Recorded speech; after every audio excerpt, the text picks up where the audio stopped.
Well, now we're being joined by one of my favorite guys, the president of the Maine Financial Group, Jordan Maine, joins. This is Sparta MSU. Welcome to the show, Jordan. Thank you. Thank you. Happy to be here. Absolutely, man. We are excited to have you as a partner with Michigan State Athletics and in Play Fly Sports. But, we're more excited for you to get the opportunity to talk about your story and say, you're a Spartan, right? And we'll get into that. But tell us a little bit about you and where you came from. How did it all start? Where's Jordan? Who is Jordan Maine? Yeah, sure. Absolutely. So let's go way back to my old man, football player out of Benton Harbor High School. You know anything about the Benton Harbor Tigers? The Harbor. Oh, yeah. We got some Uh, Harbor reps in the chat. Oh, absolutely. Class of 1964. One of his best buddies was Ernie Hudson. You remember him, the famed actor Ernie Hudson? He was in Ghostbusters and Oh, all kinds of yeah. things. Yeah. So, my dad was the youngest of 8 in the Section 8 housing, which is also known as the projects. And college football saved his life. He got an offer to go play both at Michigan State and Central, and he took the offer at Central Michigan, and he missed Duffy? out on Talking 2 about national Duffy? championships You're in talking about Duffy 64. Daugherty, right? That's right, Duffy. That's right. Duffy told my dad that I don't know if you'll play, you could make the team, but we'll see. Because back then, freshmen didn't play, right? Oh, yeah. So We had a freshman team. Mhm. he was a bit arrogant and said, I'm going to go up to Central Michigan. And he missed out on 2 national championships, 65, 66. Ooh. Yeah, so Could have hung with Bubba Smith, man. that's right. So he played. That's right, Bubba Smith. There's some great players on that roster. And Mad Dog. he Mm-hmm. he met my mom up there at Central. They both were school teachers. My dad was a high school football coach. So all of our life, we moved around middle of Michigan. So he coached at these small schools that you may have never heard of: Hemlock High School, Merrill, Clare, Bullet Creek, and so I was a coach's kid. Every Friday night after games, watching film and those type of things. And even though my dad went to Central, he was a diehard Spartan. All of his a couple of his guys from his team played at Michigan State. So we always grew up loving Michigan State. And then ultimately, my dad became an athletic director at high school. And then he was my high school principal. So if you can imagine that. How was that? Hold on. You had a dad that was a principal of your high school? He was I walked across the stage and shook his hand for my diploma. So there were good parts and bad parts to that. I bet. I mean, so you're walking in the halls and people are, doing what they do in high school. And you're like, my dad's right here. How was that? Well, I tell you, the one thing is I could never con him on anything. He already knew where all the parties were and what was happening. He had his little snitches that told him everything. So I wasn't getting away with nothing. So. Smart man. Yeah. So your dad's a principal in high school. And what school was this? This was Bullet Creek High School in Midland, small little school. I had 89 people in my high school senior class. So small school. Wow, Yeah. 89. Okay, so you come from humble beginnings, and then you go and transition to Michigan State.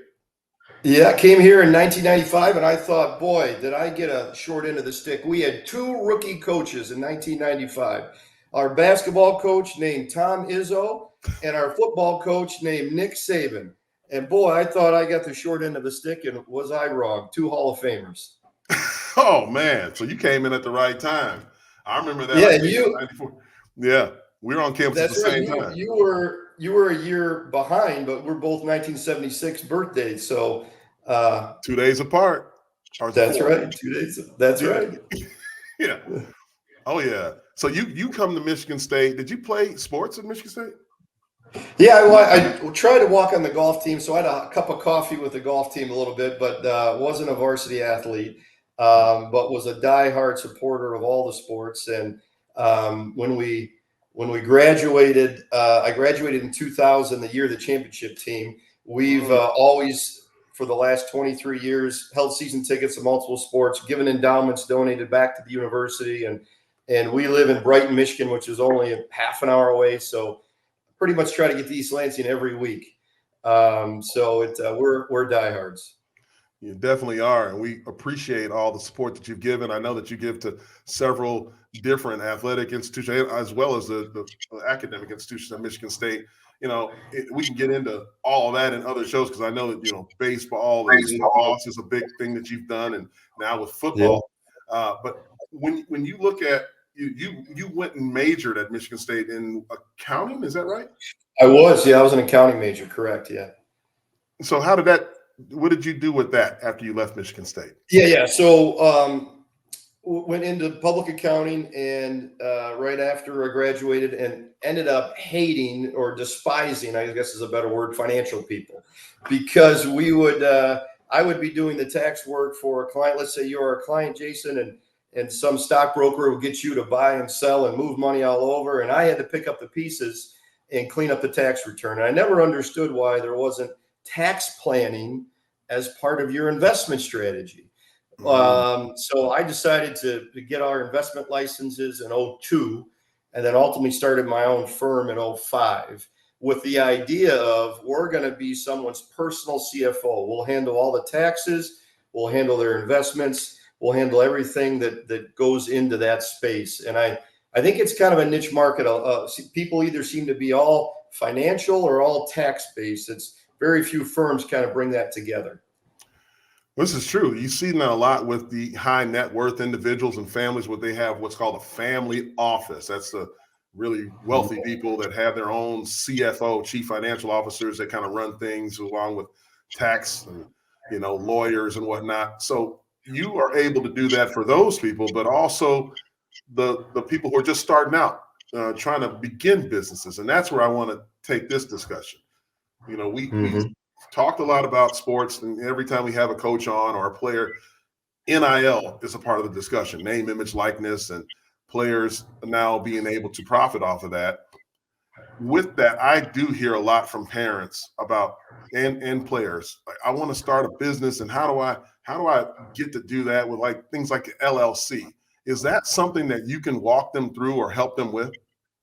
Absolutely. And that's imperative that all these players and their parents, if they're part of the NIL and helping them through, why pay more tax than we need to, right? Use the tax laws that are available. And that's right. The LLC, which stands for Limited Liability Corporation, is the easiest way to begin a business. And think of it as now your brand is your own business. So everything that you do or your parents do that is in and around that business now becomes tax deductible and will lower the ultimate tax bill that you have to pay. Things from your clothing to your travel to your cell phones to even vehicles. You have to be over a certain poundage, but you can get a big SUV or a truck and put it in that LLC and be able to deduct all of that off of your profit, which ultimately reduces your tax bill.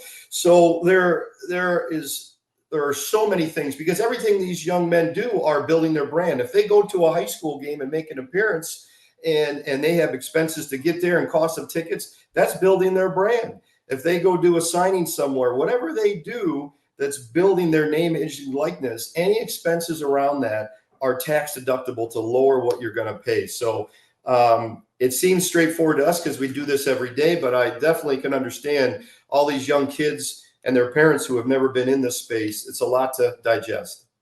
It certainly is. So what is that? How do you help them with that? Is that something they could call you for and ultimately ask you to set up an LLC for them? Because I know there's a lot of angst on how do we do that? How do we do EIN number? How do we set up a business banking account? Is that something? Sure, absolutely. We use the analogy of we're like a personal CFO for players, their families, helping them get their business organized, helping them get their accounting and tax done, helping them manage their money to maximize the interest they're earning. So we do all of that. It's kind of a niche boutique that we've built. But yeah, I use the personal CFO analogy quite frequently. Yeah. So how does someone get a hold of you? I know we talk about it on the show a lot of times and on the post-game show after football games, but how does a family or player in any sport or anywhere in the world get a hold of Jordan May? Yeah, so it's in today's world, it's easy with all that. So our website is mainfinancialgroup.com. Our phone number is 248-347-MAIN, but you can also call my buddy Stray at any time and he can find me. Always call me and I can find Jordan. You know how to get a hold of me through all of our social media platforms. We go way back, you and I. Yes, we do. We do. I mean, it's a pleasure to have you on the show. And there's a lot of things that you can also do when it comes to retirement, right? I mean, we can talk a little bit about that because I don't want to glaze people over on this particular one because you're going to bring Jordan back. Jordo, this is his nickname, Jordo. Jordan, that's right. Jordo's going to be coming back and talking more about it. But you also do retirement work for people who are more into that kind of strategy too, correct? Sure. So for all the parents of the players here that are getting close to retirement, boy, the last 15 years, the stock market has been wonderful, but we've seen 2022 a major turn backwards. And as of yesterday's market crash, the market is now negative for the year. So all of a sudden, taking a look at if we're inside of 10 years of retirement, we have to look at strategies to protect ourselves, right? So everyone is probably seeing on any channel you turn on, they're talking about a recession. A recession is a slowdown in the economy.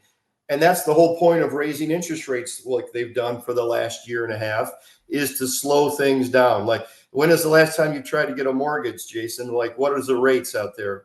I mean, right now, I think they're in the mid sevens. They used to be under 4. I mean, they were like under 3 not long ago, but they're getting up there. So that's limiting the amount of house that you can afford in today's economy. Absolutely. And that's the whole point, is to get people to stop spending money to slow the economy down, which will bring inflation down. So credit card balances are the highest they've ever been in our history. And the rates on those are in the 20%. If you're trying to buy vehicles, the interest rates are high. So it's starting to work, but we have a recession that will be coming at some point, or at least a slowdown. I guess the terminology could be different. So what are some of the things that you can do to protect yourself, especially if you're close to retirement? I think there's 3 pretty key points. The first one is to really manage your own level of risk. What risk are you comfortable with, Stray? Are you an aggressive investor? I use the miles per hour analogy. Do you like to drive 85 and go fast with your portfolio, or are you maybe 15 years ago? Yeah, right, exactly. Not anymore. Or do you want to go slower on the side road? So make sure that your portfolio is driving the speed that you want it. That's the first part. The second part is know what your I call it your uncle point is, or your ejection point. How much are you willing to lose before you say, I'm done, stop it, stop the pain, so to speak? So we call that downside hedging. What is our strategy to protect the downside? And then the last thing is maximizing interest rates. So while these high interest rates are annoying when we're trying to borrow money, boy, they're great in our investment portfolio. You can get short-term CDs at 6%. Money markets, which are very liquid cash equivalents, are roughly 5%. And you can even get some annuities at 8%. So let's maximize those interest rates while they're still high. Those are some great points right there. I like that uncle analogy. You're talking about like twisting the arm. Uncle. That's right. How much pain tolerance do you have? Jordan, look, this is great information. We're so happy to have you as a partner with this Spartan MSU and Michigan State Sports Properties. This is something that we're going to continue to do, bringing you back on the show. Your background story is phenomenal. Kid from the projects right here. Son of a coach and teachers, and a principal, by the way, has now come into Spartan Nation to help give back to the Spartans and teach you how to build brand new and retire in comfort. Isn't that what it is? Spartan Nation's #1 wealth manager, Main Financial Group. Jordan, thank you so much for your time today. Welcome to this Sparta MSU Nation, and we will love to have you back here in a couple of weeks. Thanks so much for having me, and go green. Go white. Jordan Main.